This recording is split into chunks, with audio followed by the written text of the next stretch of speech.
Everyone, and welcome to this episode of the Qarawiyyin Podcast. I'm your host Zara, and I'm joined today by my two co-hosts Aisha and Amina. And how are you ladies doing today?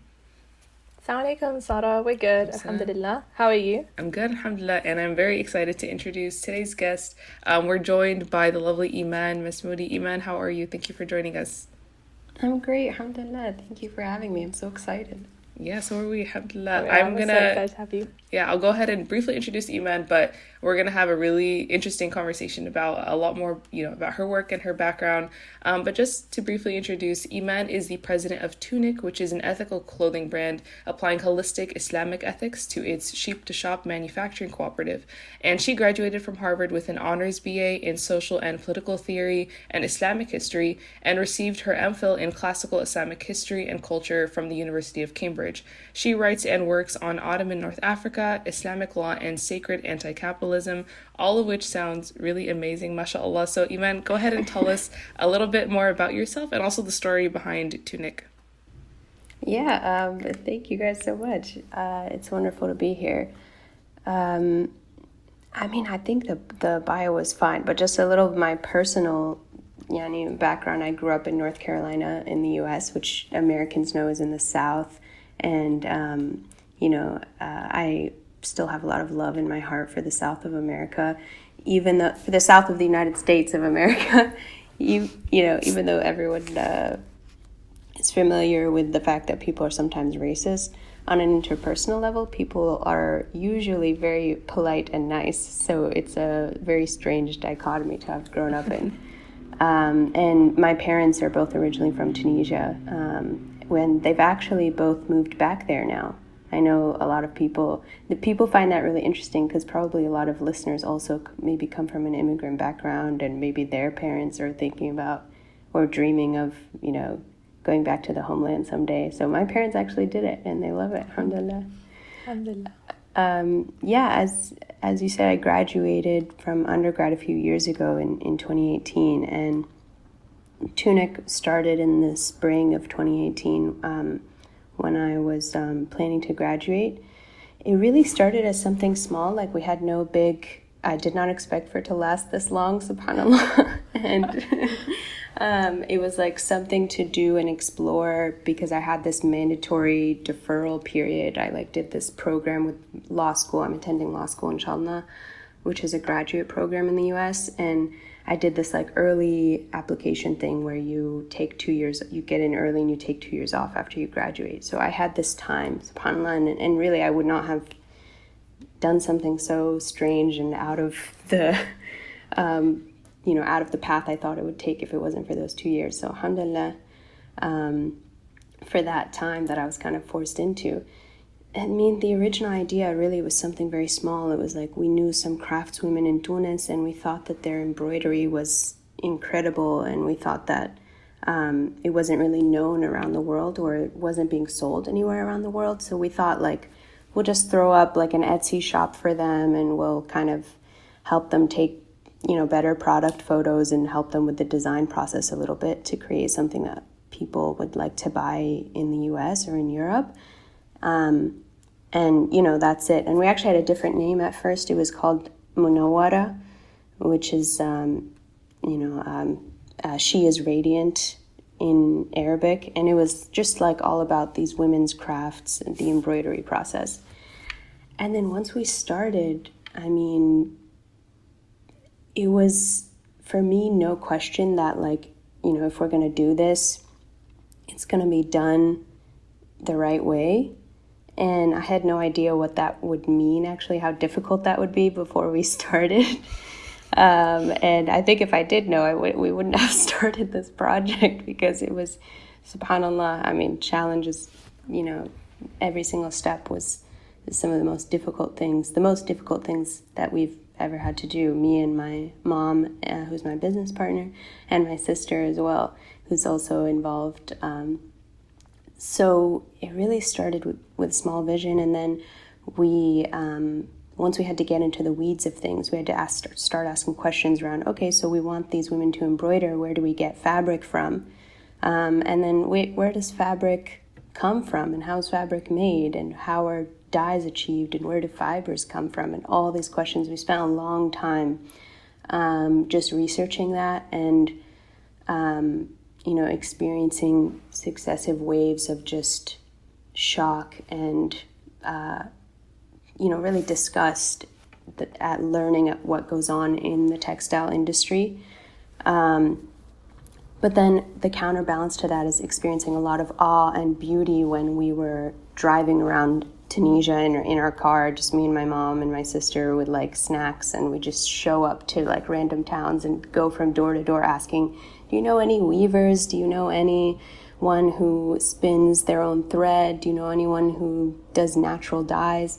And meeting people that way, it was like this twin contrast between the incredible miracle of people who work with natural materials with their hands and the incredible violence of the industrial textile production model.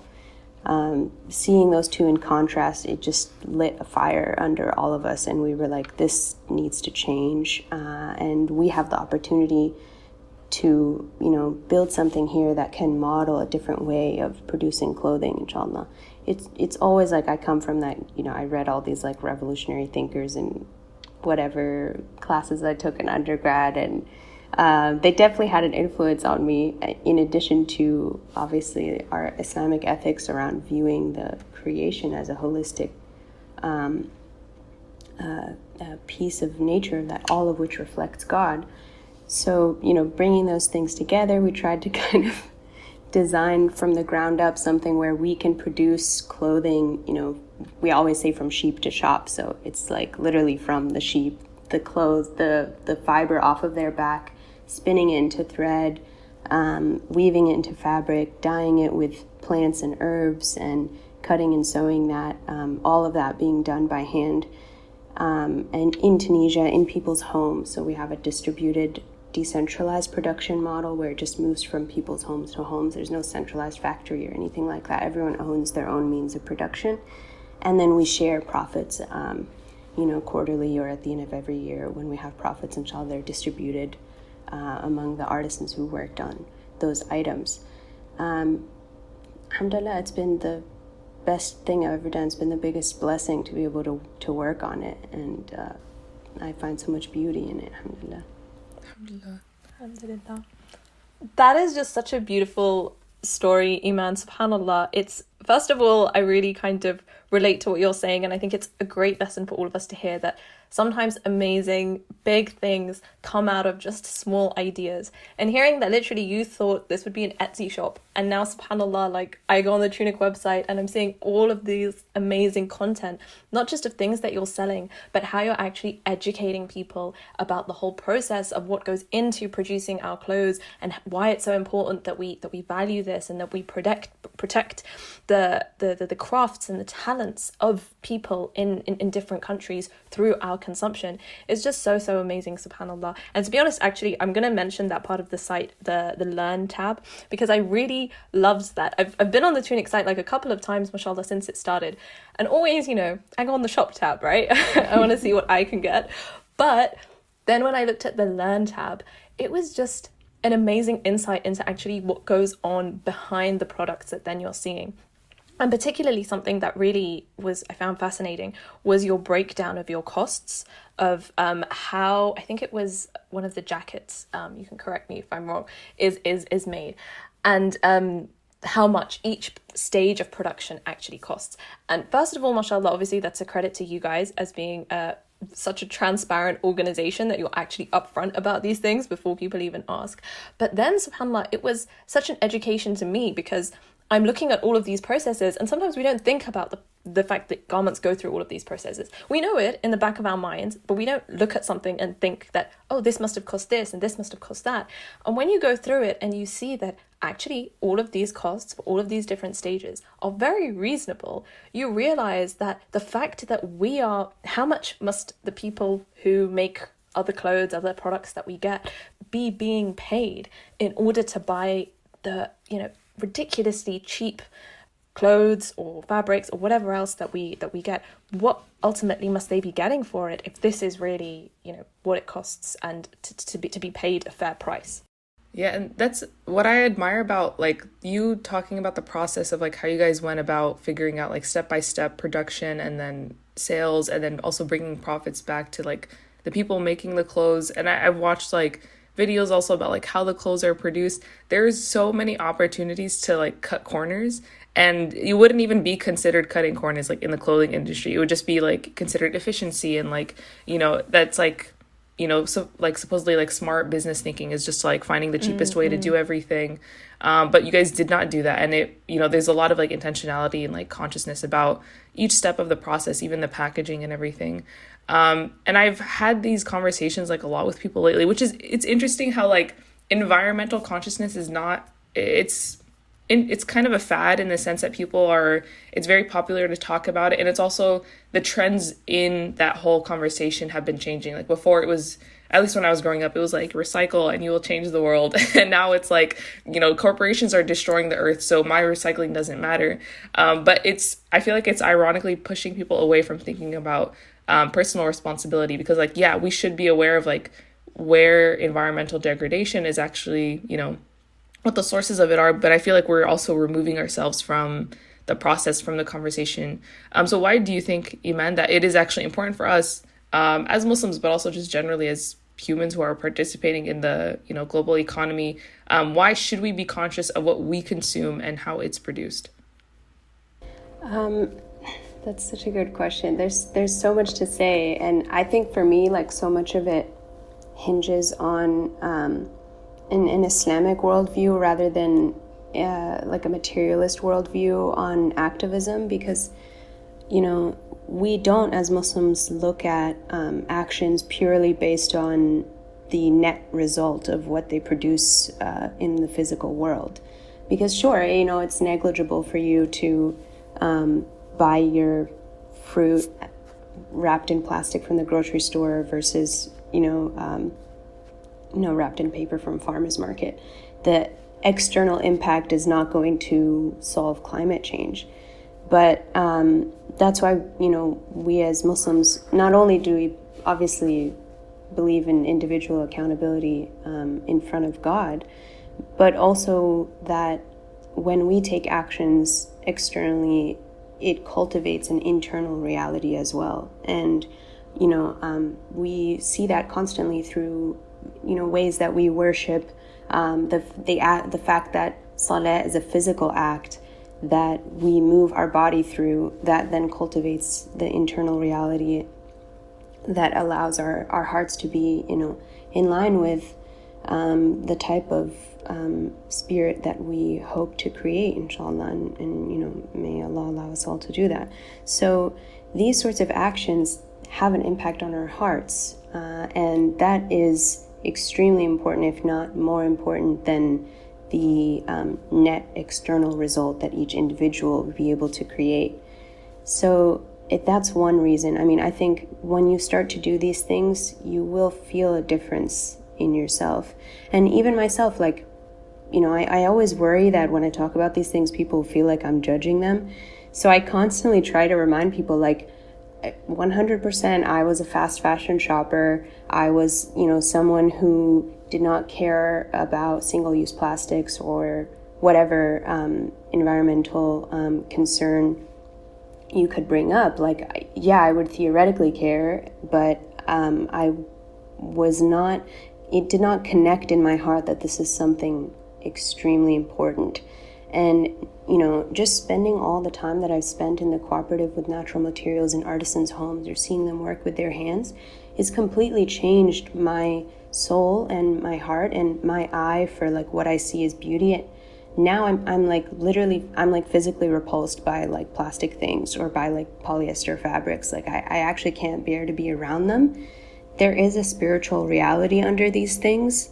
And when we live our lives in accordance with our values, there is a deep truth that underlies that. And that's only a benefit to ourselves and allows us to live our lives more fully as Muslims in all aspects of what we do. And the second piece of that being that it allows us to see the miracle of the creation of Allah. I mean, like, I felt that so strongly. I'm almost constantly in awe when I look at like sheep and I see the wool coming off their back, and I see how this is an intentionally created world. And when we're so distant, so disconnected from what Allah has created for us, we can't reflect on His signs. And like, I as well, my mom was just saying this the other day, that so many of us on the team, every time we read the Quran, we read it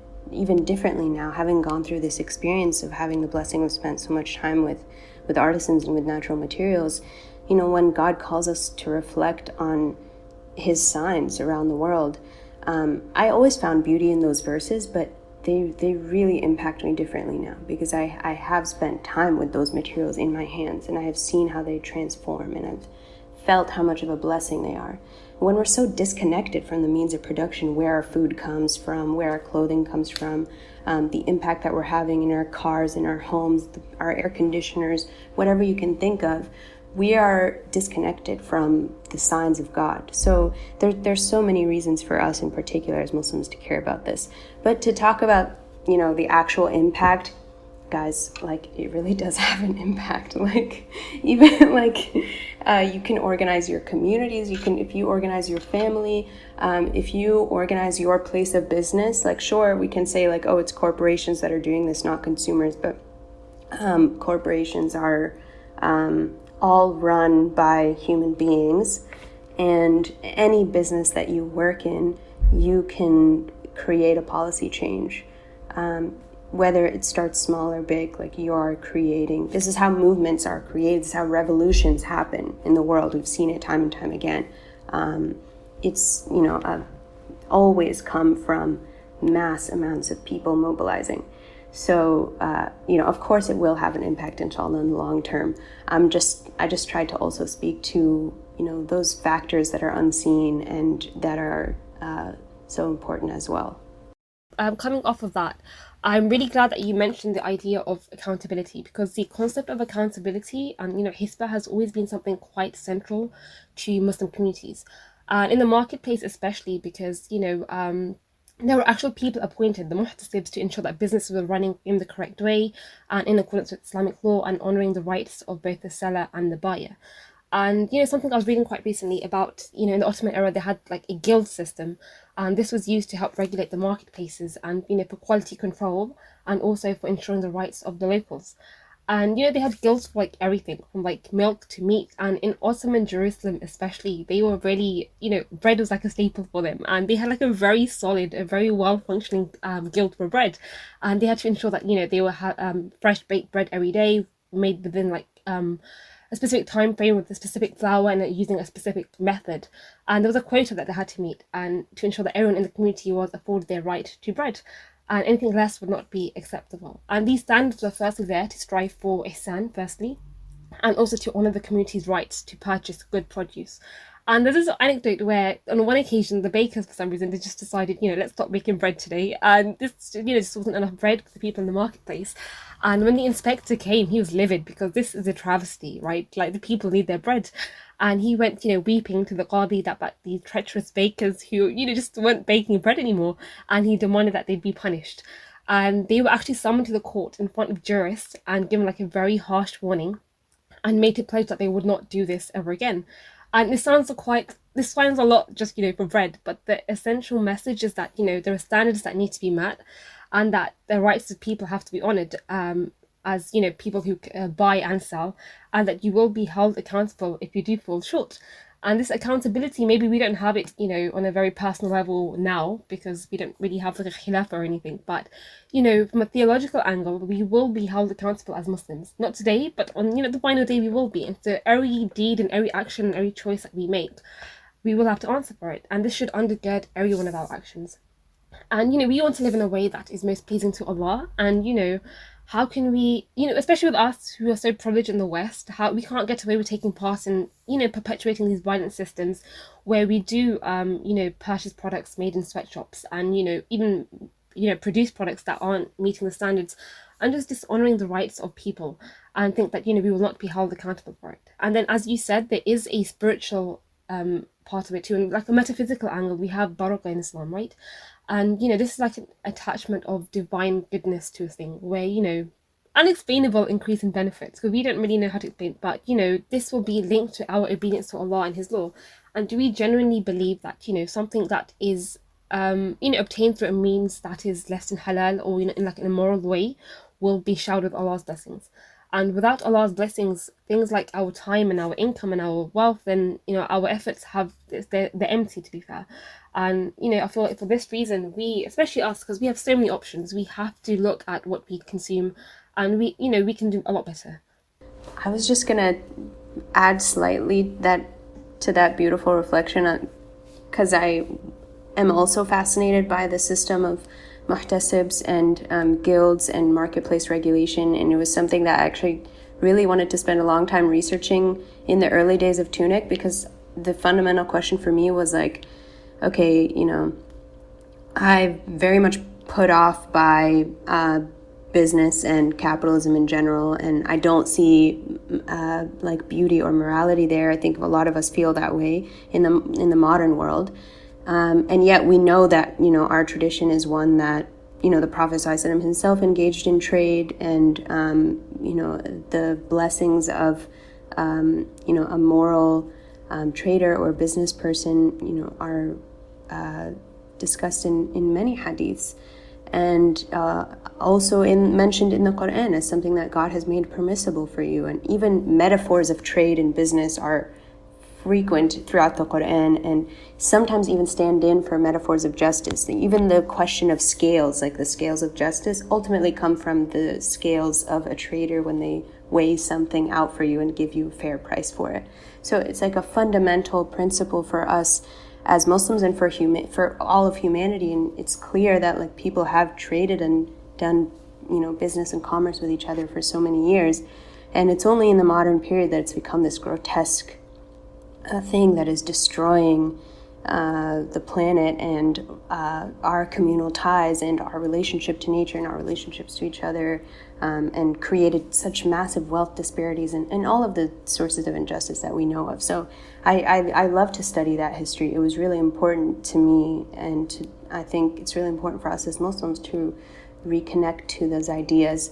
And another thing I wanted to say about what you said, Amina, is because I see this so often on Twitter. I know Twitter is not representative of like Muslim discourse, but I see people on Twitter saying like, oh yeah, an Islamic economy would just be like just like capitalism, but without like interest, and like alcohol would be haram, and like that's it. And but like free trade, and like, yes, that's the case. There are certain hadiths that refer to like how the price is set by God, and but at the same time, what you were just talking about in the entire history of muhtasibs and the entire history of guilds also refers to a system of regulations. Exactly. and oversight, and that the market doesn't just self-correct, but that that people have rights, and there need to be ways of balancing and confining, the business person who does have the capacity to, abuse the rights of customers, abuse the rights of their workers, and to abuse the earth and the soil and water that we all share. So I just wanted to like extract that point from what you just summarized for us, because I think it's really important. No, that is, of course. And also before, it was very localized. They're worried about the rights of the locals. That's something that is completely dismissed at the moment, because, it's just, it's a very global thing at the moment. But rights of the people goes from, what they produce, but also things like appropriation, what is indigenous to that land. And right now you have lots of big corporations who just, profit off little, very niche things from little communities, and they don't profit from it at all. And the guild system, from what I the limited things that I know about it, that it was very much focused on the rights of these people, in a religious way, in an economic way as well. And subhanAllah, that is, it's very important to, understand what these people want rather than what, the world needs in that case.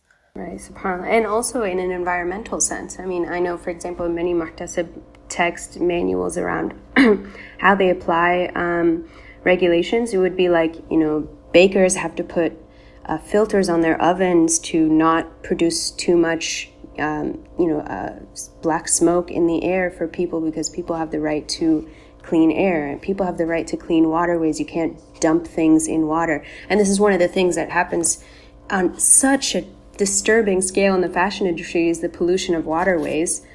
Another externalized cost, but just like dumping all of these toxic dyes and processing chemicals and laundering chemicals into, this is what you were talking about in terms of localized, like it'll just be dumped into the riverways of usually like Muslim majority countries, guys, just to trying to get the listeners to care in particular about this issue. It really affects Muslims, but anywhere in the world that it is dumped, in people's riverways that they rely on is totally unacceptable. So exactly what you were saying, 100%. Yeah.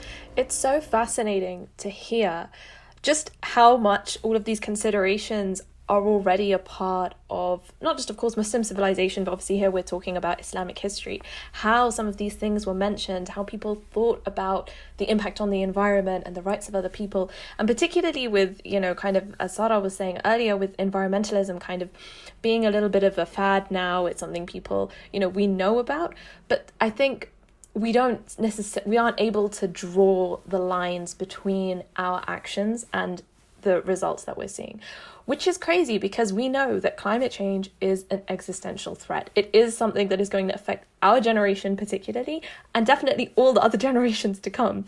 So, and it's a shame that, kind of going back to what you were saying, Iman, we've reached the point where our disconnect from the environment, because of the exploitation that has just been completely normalized through these production processes, it's something that we're disconnected from. We don't see these links in the way that we ought to.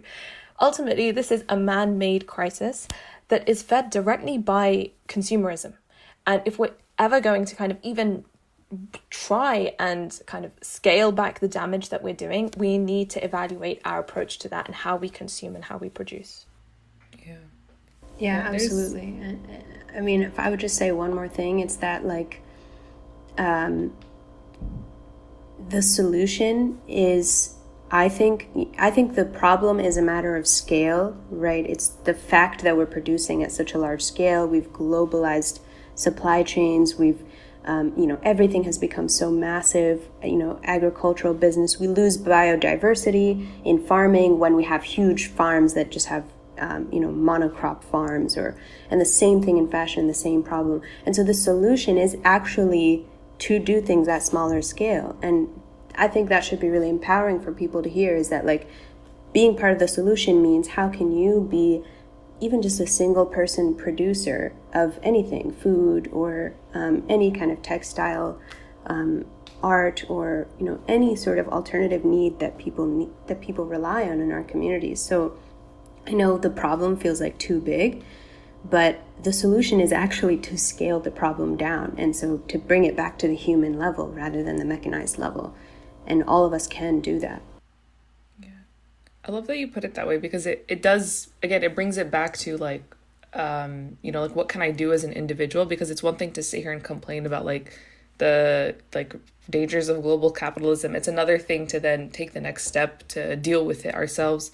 But yeah, it's just, there's a lot to say here, because for one thing, I was talking about there's concepts that we have like baraka, because I think everybody, even non-Muslims know that Muslims eat halal, but I think a lot of Muslims don't even know that we're supposed to eat halal and tayyib. And when we get into talking about okay, what constitutes tayyib, and if we apply that to not just our food consumption, but all of the goods that we consume, we realize that there's a lot of risks that we're running in our consumption, and a lot of opportunities for, I don't even know what the opposite of barakah would be, but for bad vibes to enter the things that we're consuming, and for obviously very tangible harm taking place in the process, like environmental degradation, like people being exploited for their labor. But also when we start talking about like, okay, the solutions and everything, I think it's very common in Muslim discourse on Twitter and off Twitter for people to talk about like economic capabilities and Islamic econ as part, like a big piece of the solution to, all of these conversations about like Ummah revival and Renaissance and like lifting the Muslim world and like even the Muslim diaspora out of like our current issues and everything. But sometimes it just really goes as far as people thinking that like, okay, if we participate in the global capitalist system, if we start, running successful businesses that emulate whatever current business practices are popular, our status quo, then, that's how we, if we just financialize all of our own institutions, then yeah, we'll make it. We'll just be part, we'll be the next sharks in the system. But, this, like, it is kind of us just like taking the reins of like, I don't know, this carriage that's like destroying the planet. And I think that's what a lot of Muslims see, like, the future of like a successful economic future of the Ummah is just participating in capitalism, not, approaching it from our, I know we always say like Islamic worldview, but really it's not even this like vague prescription to like be decent people, but it's in the fiqh. There's like very explicit prescriptions about like what is okay to do, like what is not okay to do in like business transactions, but also, yeah, again, even in just our consumption. But in that vein, we do still see a lot of Muslims starting businesses, a lot of Muslims starting fashion businesses. Like I see a new one popping up on Instagram pretty much every day, talking about modest fashion, and it's very much marketed using that spiritual element, that it's Islamic fashion, it's Muslim fashion. But it's, when you like kind of dig deeper as much as you can, like depending on how transparent they are into like production processes, even the materials they use, the whole tayyib aspect of it is, maybe halal in the sense of like covers your aura, but then it kind of stops there. So I want to ask you also, Iman, how does this, all of these things that we're talking about, all these principles, how does it affect how you understand and like how any critiques that you would have or even good things that you would have to say about this growing popularity and just the growth of the modest fashion industry in general? SubhanAllah, you've raised so much. The important stuff there. I don't like to be too negative, so I try.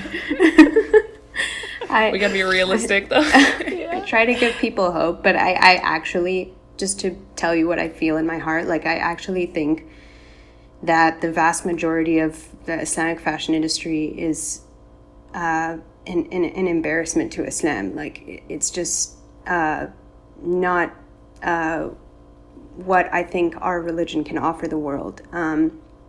And, I understand, like, I understand there's an immediate need, right? Like Muslim women today are, working, they're living in the West, or fashion styles are changing. They want to have certain types of clothing immediately right away. And it even might have an impact on their careers, their financial stability, or even their safety to be able to dress a certain way. And so, like, I understand that. And I also understand that so many of Muslim countries are really struggling with issues of poverty. And, it is, of course, like a privilege to be able to talk about, like, slowing down your business and taking certain risks with your business that might work and might not work. And to be able to be okay with your business failing in order to uphold a certain standard. I understand, of course, that is a privilege. At the same time, if we look at the full picture, I just think our religion has so much more to offer the world than simply replicating the same patterns that have created so much destruction. Literally unprecedented that humanity has destroyed our planet, and we have polluted our own water, and we have destroyed our own air. It's unbreathable. Like 1 million people die every year from air pollution. Unprecedented, the destruction that modern capitalism has caused. So the idea that Muslims should like replicate that with sort of an Islamic aesthetic, wrapped around it, like just put a hijab on it, is, I think it's shameful, and it's not worthy of what our tradition can offer the world. We could actually be part of the solution to this crisis. We could show people that there's another way to be and live. we have so much more beauty to create and offer in the world.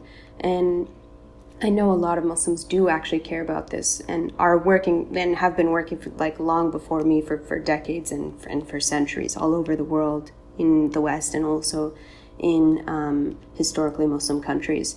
So, of course, I want to recognize all of them first and foremost.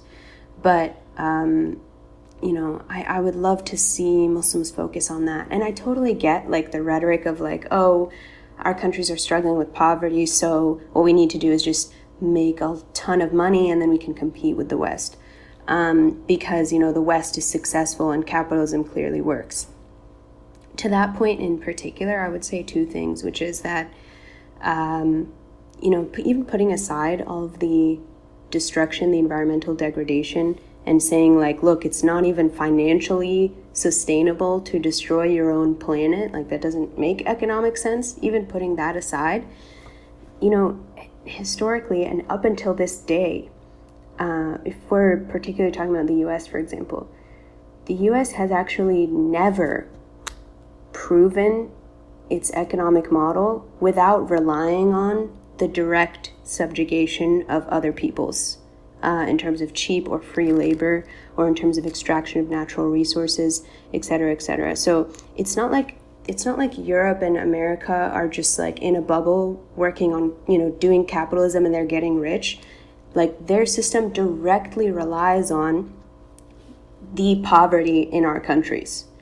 And that is the only way that they have produced the massive amounts of wealth that they've produced. And by the way, it's like, even look within the US and you see so much poverty, like devastating poverty. So it's not even, we shouldn't even be talking about the US and Europe or Australia or wherever. We should just be talking about really the 1% in those countries, because they also exploit their own labor populations. So, like, to say that we can just rise up using the same methods, this system has not actually ever proven that it can, in a self-contained way, through free market principles. It is actually built on a lie, is what I'm trying to say. It's never not relied on the exploitation of other people in terms of labor and extraction of natural resources up until this day. And the second point being, like, I think we should just reconsider. We shouldn't allow the capitalism, the powers to be, whatever. I'm trying to use, like, short terms just to capture the modern global economy. You can use whatever term you want. We shouldn't allow that system to define what wealth is for us, based on a dollar sign value. Muslim countries are actually extremely wealthy in terms of natural resources, in terms of people and labor and craft skills, in terms of manual labor skills, in terms of land, in terms of waterways, in terms of, so many other things that might have a lower dollar sign GDP value in terms of modern economic system. But if we look at what wealth, like, even al-Ghani, an attribute of God, it means, the wealthy. What it actually means, though, literally, is the self-sufficient. And so to be rich is not to have mountains of gold in your backyard, but it is to be able to provide for everything you need on your own, to be self-reliant. And to be faqir is to be reliant on others. And faqir is usually the word used for poor. And that's why all of us are fuqara of Allah. We all rely on Allah. But in the material sense on this planet, I think we should be thinking about not how we can build, like, USD dollar sign wealth, but how we can build self-sufficiency for our communities, how we can produce what we need locally, even if our GDP on the global rankings is not comparative to other countries. How can we produce what we need? Why is everything that we do going towards actually making other countries richer? Right? Like, all of Bangladesh's production process is just multiplying the wealth in the UK or the US whenever it's exported. Like, as we rise, we're actually increasing the global wealth gap because we're focusing on replicating certain production patterns where, like, Bangladesh is so happy to produce all these textiles for Zara, H&M, and Mango, and every other fast fashion brand. And, you know, maybe Bangladesh as an entire country gets like $5 from each of those shirts. And then Zara takes that shirt and sells it for $120. Like, the vast majority of the profits from our labor is actually just growing the wealth gap in Europe and the US. So, you know, I personally, I think that line of thinking is misguided for so many reasons. And what I'd love to see us focus on, you know, in recognition that poverty is an issue, which, by the way, an issue created by the way that we produce in the modern world and the supply chains that have been imposed on us and the colonial legacies of extraction and of labor exploitation that are still in place. The way to break out of that is to break out of it and to build our own supply chains, our own production processes, and our own ways of self-reliance, and not to focus on like USD, GDP, on global rankings and things like that. Yeah, absolutely. What you're saying, Iman, actually reminds me very much of something as well I was reading a few months ago. It was an article about H&M, as you mentioned, and a couple of other big fashion retailers who, and it was detailing the fact that obviously, you know, we know that there are sweatshops and that the labor conditions of people who work for these companies are horrendous.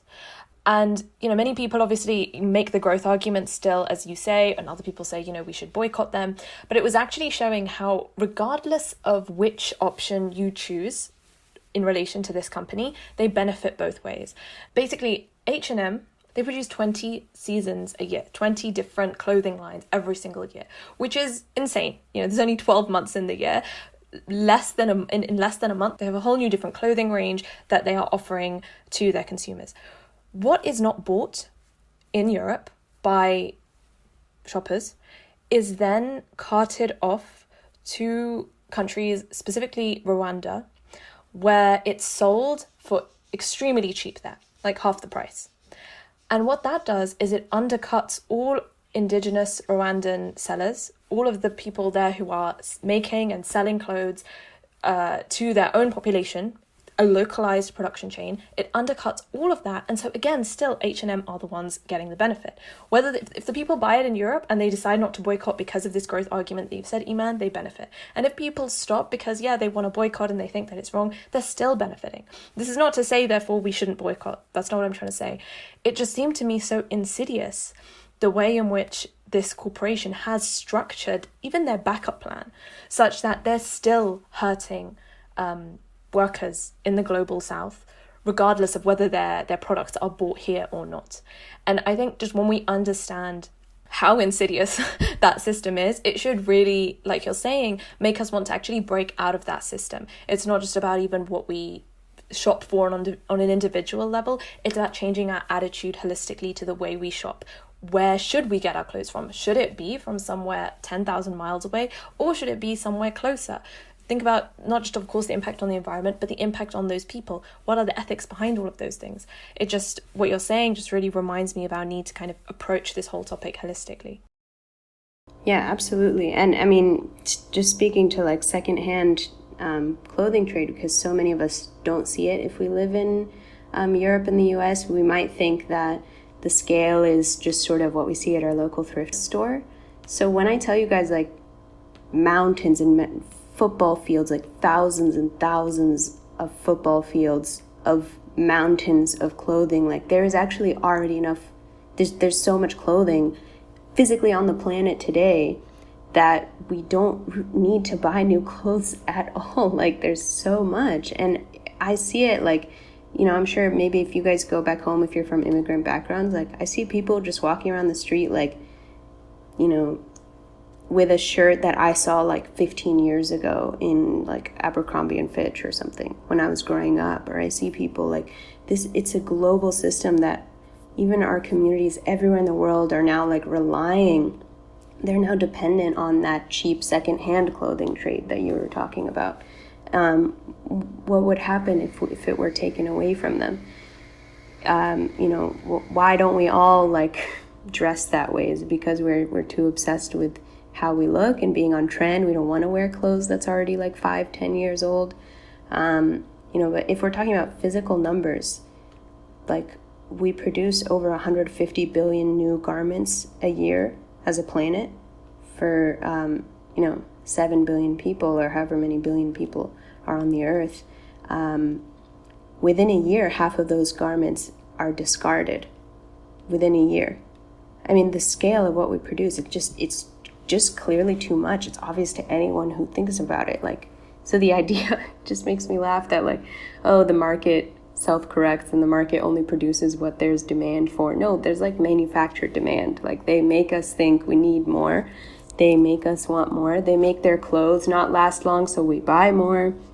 They change the trends, so we feel out of style if we're wearing something from last year. All of that is exactly what you're talking about. A whole system built around overproduction and overconsumption. And, it's clear that the system's not going to self-correct, and we need to take drastic action. Mm-hmm. Do with that what you will, whatever the drastic action is. Yeah, the one thing I want to mention also is that, like, we're talking about, big corporations and, like, some of the bad things they do, but to me, like decent people tend to be decent and crappy people tend to be crappy. So, like, these corporations that are doing, like, some of these, like, they have, like, bad production practices. They're also, like, largely run by Zionists. They also produce in, like, oil, like, concentration camps. Like, there's, like, the more you search, the more, like, horrific things you find. It's because, like, these are, like, immoral people running these things. I have, like, no qualms about saying that. So I think that, like, if you follow the breadcrumbs, like, you'll find a lot more to motivate you to at least, like, divest and boycott from a lot of these corporations, just, like, on the basis of human decency. But back to this conversation about, like, what is interesting about what you're saying, Iman, is that I feel like it requires shedding a lot of the logic that, that we're just kind of like, that is a lot of the assumptions that are made when we talk about economics, when it comes to like when you start an econ class, the base assumption is that you're trying to achieve like maximum production, maximum profits, efficiency.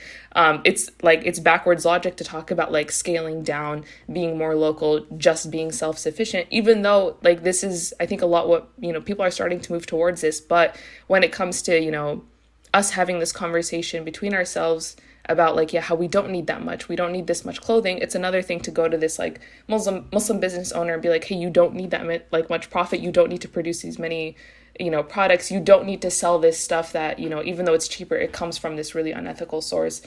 So it requires kind of, just like reversing a lot of that logic. But I think it's also like the more educated we are about the process itself, it really helps us internalize like why the logic is already backwards and why we need to reverse it.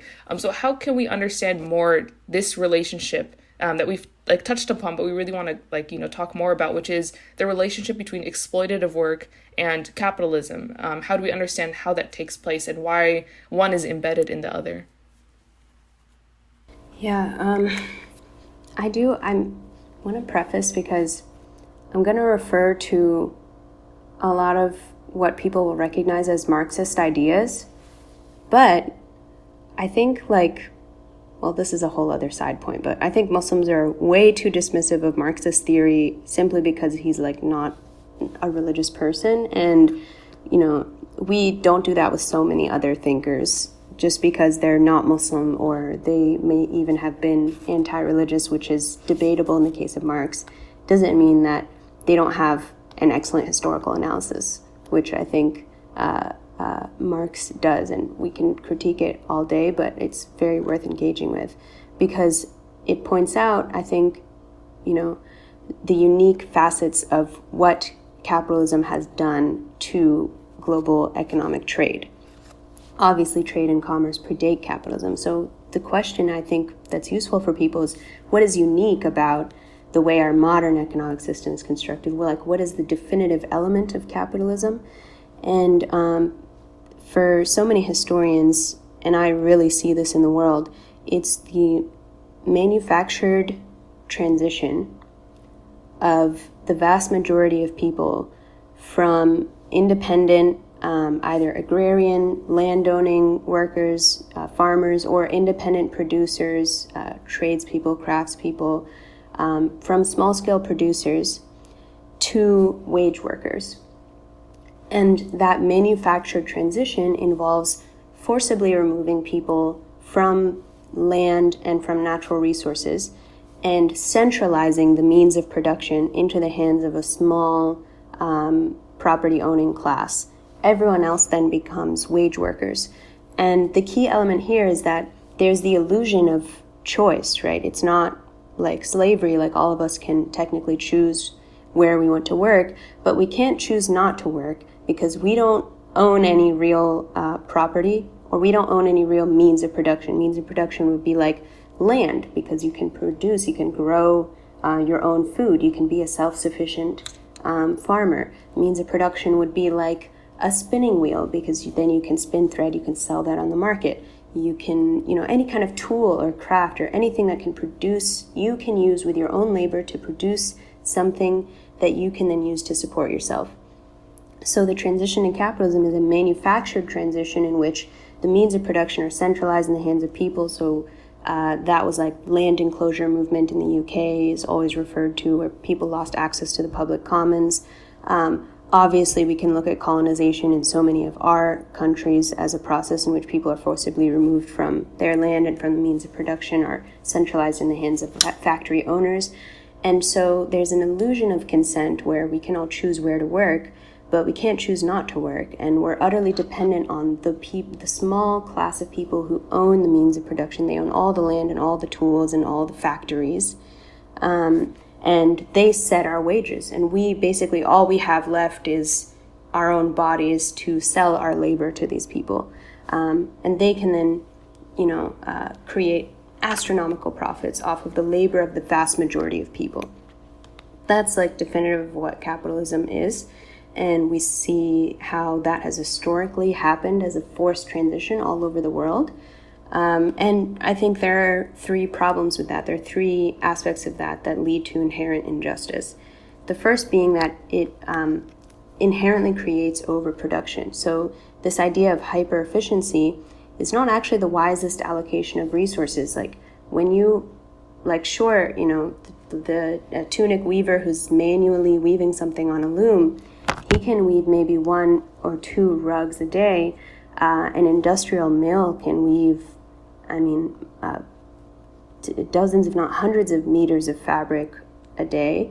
You multiply that scale, you're getting like 10,000 meters of fabric from one mill in 1 week. That might be like all the community actually needs from that factory. They could produce everything that we need from them in just 1 week. But they don't do that. They actually work 52 weeks out of the year and then manufacture demand to meet that overproduction. So inherent to this system of industrialization is the problem of overproduction, is the problem of pollution of the world, and the problem of overconsumption. And there's no way around it except to actually scale down and to embrace degrowth. The second problem being the balance of power, right? You create a system in which a very, very small group of people completely control what's being produced, what's being consumed, how most of us are surviving, how we're getting our wages, what those wages are. And that creates the injustices we've seen all over the world in terms of income inequality, in terms of poverty, in terms of the misallocation of food, the way that, we have the obesity is a problem here in the United States, and starvation is a problem in so many other parts of the world. So that centralization of power, that imbalance of power, is an inherent facet of injustice in the modern system of capitalism. And the third thing being just personal fulfillment and the vibrancy of local communities. Like one of the things I find so beautiful about the fact that all tunic artisans can work from their homes, they can set their own hours, right? They're not subject to like the 9 to 9 factory hours. They're available to their families. They're available to their local communities. You can stop by their house at almost any hour and you'll find them there, or you'll find them soon to return. When their children need them, they can just get up, stop working, and like spend time with their children. They're nearby. The fact that we have to physically remove people, put them on buses and get them to these factories. And I see it, by the way, like there are Zara and H&M factories in Tunisia. So it's a direct, I've directly tried to pull people from working at those factories to working in our co-op. So I see that the trade-off, when people can work from their homes, set their own schedules, the vibrancy of local communities is restored. Not like all of the world's labor subject to just a small group of factory owning, means of production owning classes, and they determine what the entire world is doing with most of our living hours. And the second part of that is just like personal fulfillment. I guarantee, if I gave anyone in the world the choice to either for the same wage, either work in a factory and essentially be a machine minder, where you just go around making sure the machines are working properly all day long, pressing buttons on computer screens, or I give you the option to sit at a loom and to weave your own fabric with your hands and to create something of beauty through your own labor. I mean, all of us have experienced the just light that fills your heart when you actually create something that you're proud of and that is beautiful, and then you can sell on the market, someone falls in love with, and you get a fair price for it. Like, there's nothing that replaces that in terms of personal fulfillment. It is a human need to actually be a producer and a creator and to create beauty in the world and to apply your mind to something, whatever it is, whether it's a physical thing or like a math problem or anything. We find so much pleasure in that. And that is stripped from most of humanity in the capitalist system. We are all just producing whatever we're told, and we're all just minding machines most of the time. So I know I said I would be brief. It's okay. I'm literally taking notes. I'm like, this is so good. Yeah. But I think it's important. No, absolutely. Iman, mashallah, you've just explained it so eloquently and so holistically.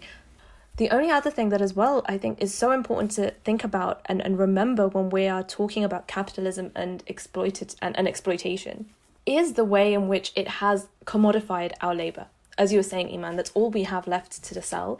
And so that, rather than thinking this is another person, actually the process of commodification ends up stripping you from your humanity and very often leaving you just as a machine, just as a producer, just as a manual worker doing, a task that somebody else could easily do if you decide to say no to the job. And that's why we have, in countries across the world, we've already mentioned like global supply chains and global value chains. We have this race to the bottom where if somebody doesn't agree to a £3 an hour wage, it doesn't matter, we'll get somebody else. Ultimately, when the profit motive is reigning supreme and is considered the only rational way for humans to behave. And let's remember that this is another kind of foundational axiom of capitalism, right? That only money speaks, that only money is what is going to move individuals and human beings, and that's the only way to incentivize people. When we have that as the guiding principle, we end up making systems that are based along these exploitative lines, that are creating these situations that are damaging people, and like you said, Iman, not actually providing that personal fulfillment, but that's just become the norms. Instead, now what we have are people who try and come and they say, this is immoral, this is unethical, and so we have people putting addendums basically on these guiding principles. But the impact of a health and safety law at work is actually very limited when the whole system is constructed to actually deprive you and exploit you of your rights. And one thing that I just love about TÜNIQ, mashallah, is that as well as obviously people owning the means of production and, as you were saying, able to work in their own homes and all of these aspects, is that as well, you're sharing the profits with your workers. And I think there are huge implications of profit sharing, which, is an Islamic principle, risk sharing and profit sharing, which we don't see talked about enough, although obviously it is mentioned in like the Islamic finance industry. I mean, this is obviously a big topic and we don't have time to go into detail, but it's interesting that obviously when you learn about Islamic partnerships and Islamic contracts, there's always an emphasis on this element of profit sharing and risk sharing. as opposed to conventional finance that obviously in the case of a mortgage or any other kind of business partnership, it's the debtor that is bearing all of the risk, right? It's the bank is essentially immune to a large portion of that. And I would really like to see more work from people in that field thinking about how Islamic principles could make corporations and businesses more ethical by giving their employees a stake in their organization. The way that obviously you have done, but on, for different other produce and things like that as well. That is the kind of thinking that we need to kind of really bring Islamic principles and really bring in that creativity. I just want to add on to what you both said, and I just want to mention, Iman said the illusion of choice, and that is so important in understanding exploitation and how it is allowed to happen, because exploitation is something that is usually initially denied, but because of how much profit it brings, it becomes so widespread that we eventually end up with evidence in the form of images and footage and testimonies. So we can't dismiss the exploitation. So what happens is there is an attempt to shift and twist the narrative now.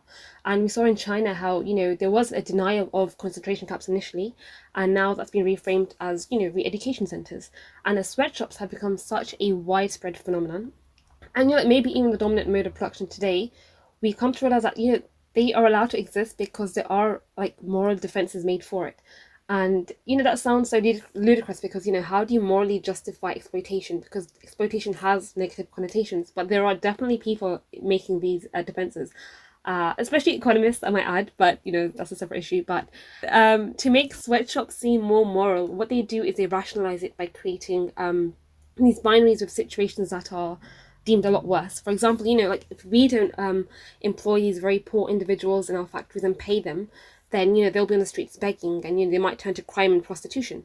So when you frame it like that, it does seem like the better option. And, we're almost doing them a favour, to be fair. And it's like a hint of a saviour complex there too, because we're deciding what is best for these people. But it's embarrassing that these binaries are being peddled by, first world countries and multi-millionaire corporations who have the capacity to offer options outside of this binary. And, we can offer things like paying a livable wage and safe working conditions. But, we have the capacity to actually transform the very structure and construct, a world where, these binaries don't even exist. But instead we choose that, we have to do something, and the best we can offer is exploitation. And the second aspect is then whitewashing the actual sweatshops, let's say. And this is by, it's done by registering violence only when it's physical. And this is where the illusion of choice comes again. But because these people have consent, they're employed by their own consent and their own choice, and we are not forcing them to work, via gunpoint, then it can't be violent. Because they've chosen this path. But, they fail to acknowledge that, there's a very structural and political and social, these are conditions that exist that force people into choosing exploitation. And, people are coerced by poverty, but that doesn't count as violent because, it's not like a gun to your head. And essentially, this false sense of choice and consent is the only thing that you can use to differentiate sweatshop labour and slavery. And consent in these contexts is actually very problematic, though, because it goes beyond just sweatshops. It can be used to justify things like prostitution and sex work. And, because on a very personal level, there is personal consent when you have people who engage in prostitution. But, we know there's a very systemic thing behind it where there are financial constraints that push people into that. And the same way this very grey area of consent has been exploited by the porn industry, this choice to work in sweatshops has been exploited on a mass scale for cheap labour. And I'm using the term sweatshop here because it evokes a very specific imagery. But the concept is often dressed up in much nicer terms. There's this idea that individuals, when they choose to work, this is them exercising their autonomy, and that is something to be celebrated. And if we actually doubt that, we're doubting their rational abilities, and who are we to do that now, right? And it's also been framed as fighting the patriarchy, because it is often women who make up the majority of factory workers. And this is very empowering because, they're making their own money and they're not reliant on others. But, very rarely do sweatshop wages afford women, full independence. And, the sad thing is that, actually may give them some degree of freedom. But that is not, a virtue of sweatshops. That's just, a failure on our side because, we have offered nothing better. And I don't know, there was an article, I think about a year ago, that was either sponsored by or associated with the Bill Gates Foundation, but it was talking about child labour in Africa. This child labour is a direct result of, an underdeveloped society that, full of poverty. But it was saying it was good because it gave them life skills. And it's more like, these framings and this analysis is so, it deliberately diverts the attention. And is it's very dangerous then, because then our boycotts and our bans can be things that are seen as immoral, because if we boycott, we are stopping these people from earning a living that they have chosen to go into, and women will lose their jobs, and are we ready for empowerment if we want these women to lose their jobs? And so what happens then is that sweatshops become central to the community and the community's supposed development, even though it does nothing for the development in the long term. And that is where we have now a justification for exploitation. And there's a lot more to say, but we look at ourselves as quite distant from these violent systems and structures, and we make excuses for why we can't shop ethically, or who is actually to blame. But maybe we don't like the idea of this, but we still fuel it through our consumerism, and moral conduct here is essentially determined by economic laws. And as long as we show that there is a demand, it strengthens the defense for essentially supply. And that leads to exploitation, which can be defended on economic terms. Oh man, it's frustrating because, okay, also what you said, Iman, about the Marxist language coming in. First of all, this is a very safe space to be using Marxist economic analysis. And also, I think we have to, study the works of people who have been criticizing the system that we're a part of, which it comes largely from Marxist and neo-Marxist writers, because we are, we're detailing a lot of problems that we are saying are a result of capitalism, and that if I may, would also say are a result of kufr, because denying Allah subhanahu wa ta'ala and denying the realities that that Iman was talking about in terms of having a spiritual connection to nature, to the things around you, to even just the hours that you spend your day, whether you spend them again pushing buttons on a machine or actually producing something and then meeting the person that you sell it to face, denying all of these things wrapped up in the system of capitalism leads to all the problems that we're talking about. But then you do have people saying things like what you mentioned earlier about how Islam is closer to capitalism. It's capitalism with zakat thrown in, and that communism is straight up kufr and atheism. So how do we navigate these extreme statements? How do we just understand what this whole dichotomy between capitalism and communism, and also where does Islam fall in that dichotomy? I mean, I think just the way you framed the question, Zara, the fact that we had the blessing of hearing Amina's take on justification of exploitation just before that, I think gives us all the perspective we need on that question, Yani. It's just a false dichotomy and a false choice, and just designed to scare us into accepting an exploitative system that we really don't have to, and that our tradition really calls to something much higher and something that's actually good for people and beneficial. Yeah, these kinds of statements like Islam is closer to capitalism than communism, like you said, Iman, I see it all the time on Twitter. And honestly, it just ruins my day, to be honest, when I see this, because I just can't stand to hear it anymore. I mean, obviously, both of these comparisons are wrong. And that's why I think some people do admit that. They won't say Islam actually is capitalist. Having said that, I have heard even as well from Muslim podcasts, saying that I'm a capitalist. I think Islam believes in capitalism. And I'm just are you serious? Are you serious? I mean, this whole conversation is just so tone deaf. I think that's my issue above anything else, because not everybody necessarily has an economics background, and a lot of Muslims, especially those who perhaps talk very and praise aspects of communism and socialism, I'm a little bit more inclined to kind of think that what they're saying is not necessarily wrong. What they're calling for doesn't necessarily contradict Islam, and perhaps them looking to communism or socialism is a result of them not actually having necessarily lived through real socialism or communism. You know, very often when you see Muslims from the 50s and 60s in the Arab world, or, you know, in the Balkans or other countries where they actually experience communism, they'll be very anti-socialist, very anti-communist, because they saw the problems that economic system brought. So khair, perhaps people don't necessarily understand the problems that were caused by this, and so some people speak very positively about it.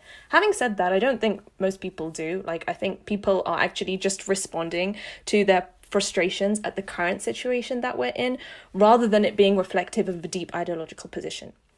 However, the Muslim proponents of capitalism, I just find completely unjustifiable in this day and age, because we are witnessing right now the havoc that capitalism, and in particular neoliberal capitalism, is wrecking around the world, such that our very survival is at stake because of things like climate change, such that inequality has been worsened for millions of people, such that poverty and deprivation is still a reality.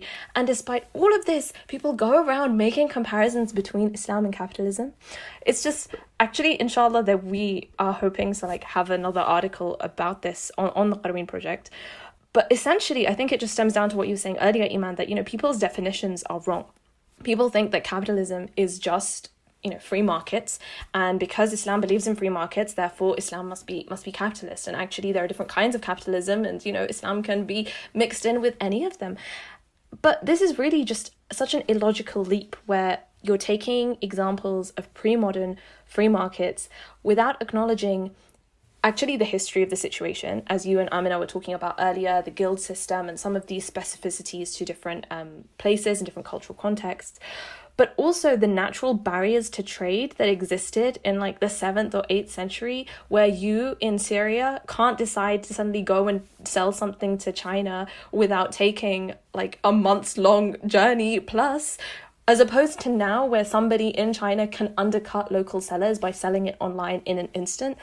To completely ignore all of these things and then claim that Islam, therefore, is supportive of capitalist trade and free market globalization is just, it does not make sense. There's no way it makes sense. And I think as well that some people are just really, again, ignorant of the context in which these conversations are taking place.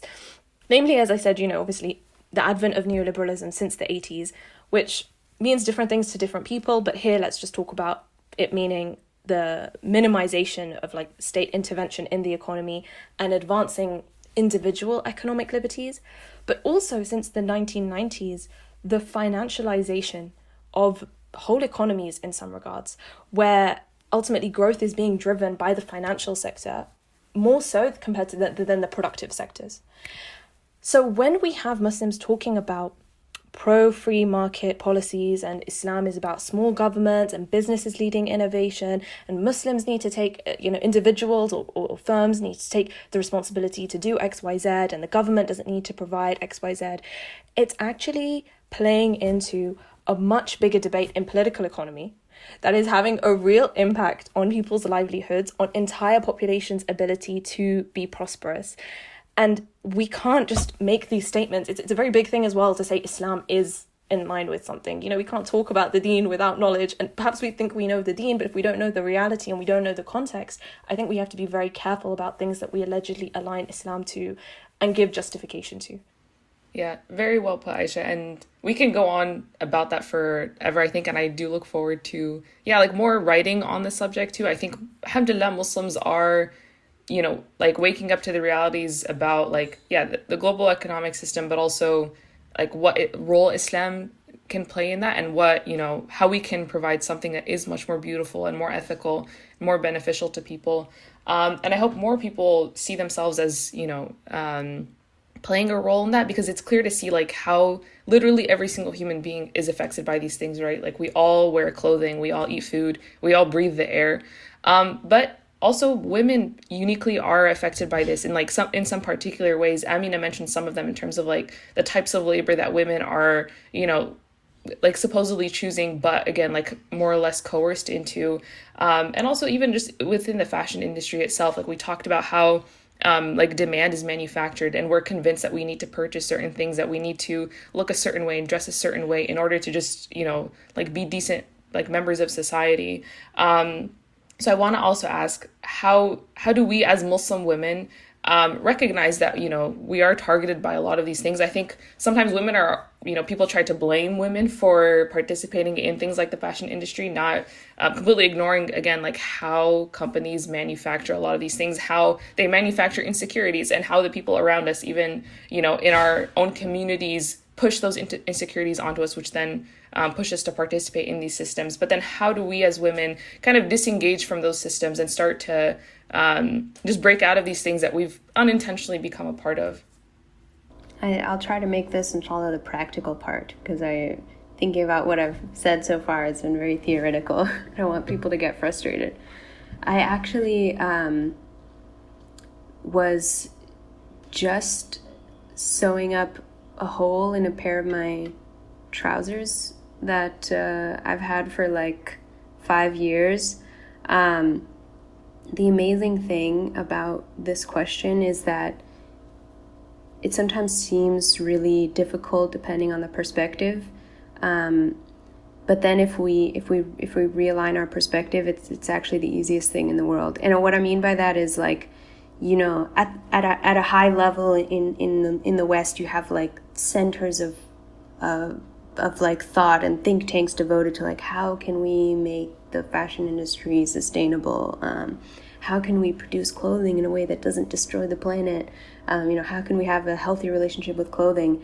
And, for us as women, especially if we maybe come from an immigrant background or an indigenous background, or if in some way our people still have like a connection to traditional ways of living, we know how to do this, and we've learned this from our mothers and from the elder women in our family. Like, we need to just reclaim those ways of living, of sharing clothing with one another, of mending our clothes. We need to value those skills and to see them as the treasure troves that they are. We know how to take care of things, and we just need to reclaim those fountains of knowledge and preserve them before they disappear.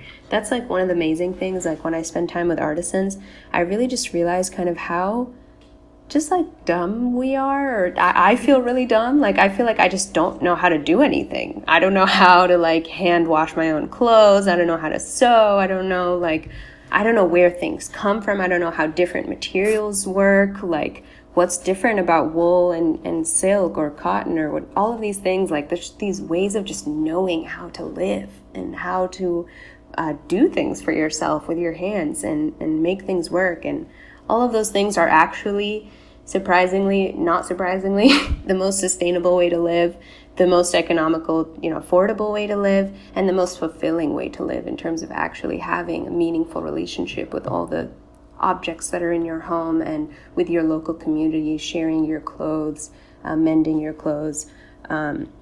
So, I don't want to frame it in terms of how do we disengage in terms of a negative way. How do we re-engage with the ways that women in our communities know how to live their lives as women, and how to have a beautiful, like, we can have beautiful things, and we can embrace femininity, and we can have like sparkly clothing and whatever we might want. We can have beauty in our lives in a holistic way.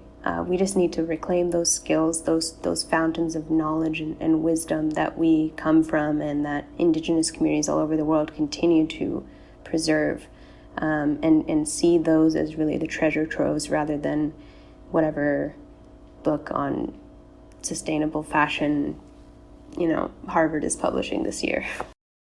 The thing about being unskilled is it's a really good point, especially because my family actually are really good at sewing, and they're really in that, that industry. But I never learned that, and that's terrible.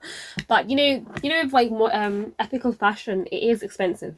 And it's not to say it's unaffordable for us, everyone, but it is expensive. And to convince my grandmother to purchase something for like £100 would be a bit, but if I told her, I'm sewing it myself and I want to make something myself, that is seen a lot more. She'll respect that a lot more, because you are, it's like a skill set, and you're right, it's something we need to honor, and we need to stop outsourcing everything to other people, or just relying on other people. And it's there's some habits that we have to unlearn. Like, you know, it's not normal for our clothes to like tear apart after a few months. And again, for my grandmother, she has clothes from when she was 20 years old. And she's like, I don't know, like 70, and she still has them in great condition. And it's a thing about respecting what you have and also going for things that are, you know, good quality. And that's something, again, in the Muslim halal fashion scene, quality is not something that is always honoured. And that would be in pre-Islam, you know, in olden times, quality was something that was of the utmost importance. But now it's very much just how it looks. And I feel like it's a very interconnected thing because you know, I like fashion a lot, and also what inspires me is social media and TV. But, you know, I found that the last year it's been pretty busy, and it's just, I've not been, you know, I haven't kept up with it. And, you know, when you're more distant from stuff like that, you're less, you don't have that desire or that need to keep up with friends anymore. And, you know, I feel like it's these little changes that you make, you know, and slowly that, you know, it's the little changes that will come together. And if you do it on a communal level, I feel like it'll make a difference, inshallah. Yeah, inshallah. I want to go back to something that I think a lot of people said it, but I think you were saying it as well, Zara, in terms of balancing like our personal accountability with kind of just cussing like corporations, right? Balancing kind of recognizing what we can do and what are troubling systems. And this was actually something that I realized before the pandemic, when I was at university. I was in a seminar on data protection, and everybody was talking in the seminar about how, look at all of our data is going to companies, and, you know, people are consenting to this on social networks, blah blah blah, and how do we stop this? And so, I mean, I consider myself a pretty systemic person, but I was like, okay, look, in the short run, nothing's going to change. People need to start taking the personal responsibility and stop, you know, signing up for these platforms, stop giving your data away. Just say, okay, there's another new, you know, social media trend, new app that everybody's downloading. If it's got problematic data restrictions, I'm not going to go on it. I'm not going to sign away my data. And literally no one in the seminar accepted this idea of mine. Everybody was like, it's not going to work. It's not going to work. People are going to want to, if you incentivize them by saying that you can connect, you know, registering what food you eat to your life insurance, and the cost of your life insurance goes down. Everybody's going to do that. Like, you know, if people can connect their cars to their car insurance app and see how good they drive and lower the cost of their premiums, everyone's going to do that. This isn't going to work. We just need legislation. And I was surprised because very often in conversations in the Muslim community, people are often like, oh, we need to change ourselves. And I'm like, yeah, that's so true. But you know what? We also need to be active and support this change, or we need, you know, Muslim leaders to understand this, or we need, you know, systemic change about that. And this was a complete reversal. And suddenly I was the person who was like, we need to have individual change, and nobody else was accepting it. And I realized later that actually, you know, this understanding that obviously stems from Islam, that we are going to be accountable for what we could have done, what's in our capacity. Allah subhanahu wa ta'ala tells us to do what's in our capacity. Because we're going to be accountable for that, there is some small action that we have to take, even if we can admit that the problem is much bigger than us, even if we can admit that the system is biased against us. We need to like have that balance. And again, I know I've been saying every single time, TÜNIQ is amazing because of this, TÜNIQ is amazing because of that, but mashallah, it really is. But I really see that as like this perfect middle point where, you know, you're challenging the system by bringing an organization, by bringing a cooperative and a supply system that directly provides an alternative to the systems that we're looking at. And it's also something where we need to now take the responsibility in order to shop from there or other places that we know are providing more ethical or more localized approach to production and consumption. So I think that obviously, you know, in terms of what we can do, everything starts from knowledge, gaining awareness of all of the problems that obviously Iman, alhamdulillah, has given her time so generously today to explain to us, the problems in the fashion industry, the problems with overproduction and overconsumption generally, and then inshallah taking that action in the areas that we can is really important. But one other thing that I think, you know, I would like to see just change as well is something that happened last week that I was just like, I knew we were going to be recording the podcast and I was like, oh my God, this is a bit of a shame. I mean, this for me really reflects where our attitude needs to grow as a community, where obviously in the aftermath of everything that was going on in Gaza and the bombardment and everything, people have been very, up to date with everything that's going on in Palestine and very conscious of who's saying what.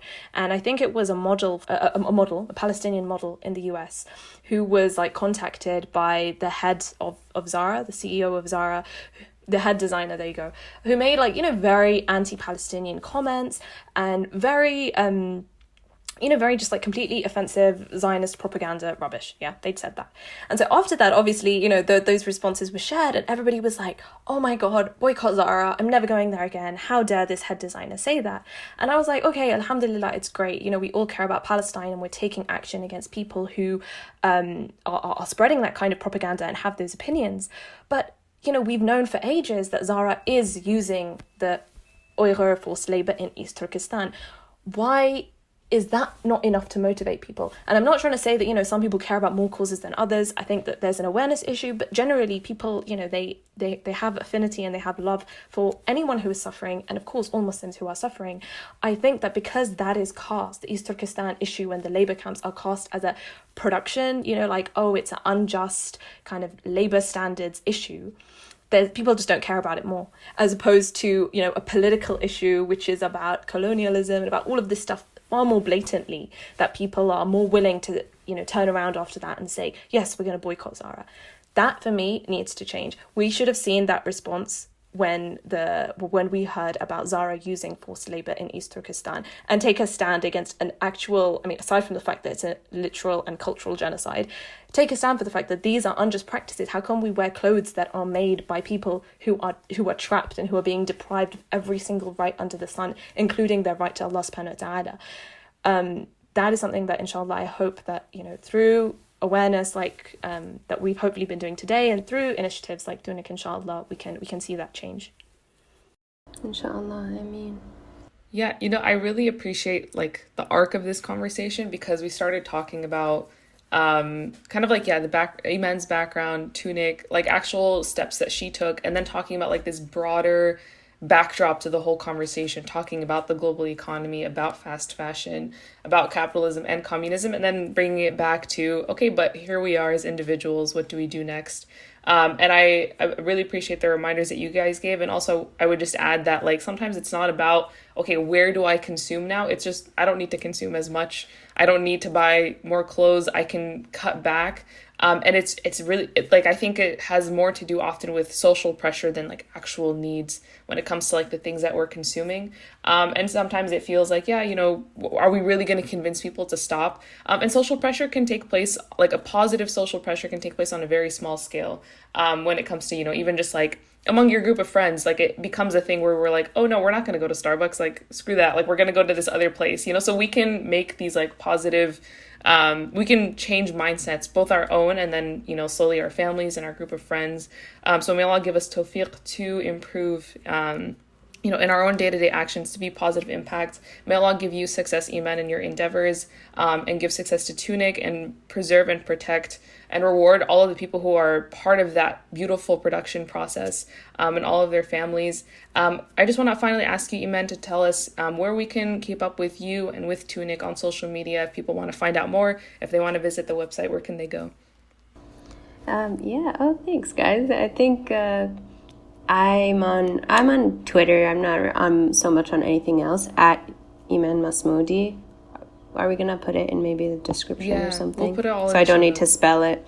No, and then TÜNIQ is on everything with the same handle, at TÜNIQ_official, and it's TÜNIQ with a Q. People are like, where is there a Q? Just for fun. So it's TÜNIQ with the TÜNIQ_official, and the website is tunicoasis.com. Okay, awesome. Jazakallah khairan. Thank you to everybody who listened and kept up with the conversation. We also would love to see what people think. If they have anything to add, go ahead and let us know in the comments or in replies on social media. Please keep us in your dua, and keep Iman in your dua, and her family as well. Jazakumullah khairan for listening. Wassalamu alaikum wa rahmatullahi wa barakatuh.